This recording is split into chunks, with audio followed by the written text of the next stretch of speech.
Қыз алып қашу дәстүрі өңіріміздің оңтүстігінде әлі де қолданыстағы үрдіс. Алайда Шымкентте Жәнібек есімді қала тұрғынын әйел азаматша алып қашып мәжбүрлеп үйлендірген. Тілшіміз Тойбасынан. Өз еркіммен келген жоқпын мен. Кетем десем, атасы жатып алған табалдырыққа. Ал менің жүріп жүрген қызым бар. Осы жаққа қонсаң қала бер деп отырып маған.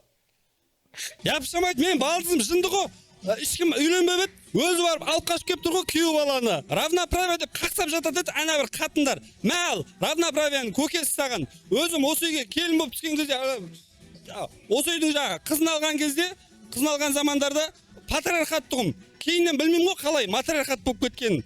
Еп твою, матриархат. Не қыл дейміз енді жағы. Кешірімге барайын деп тұрмын, кеміс адам құсап. Жігіттің шешесіне қалай түсінемін деп отырмын.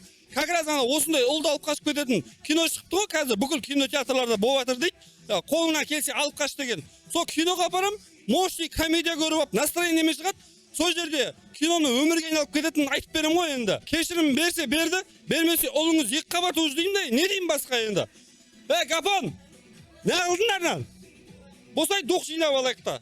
Давай, шаруалар болып жатырмын. Полина Поворотова, Наргиза Наборотова, ПТК арнасы.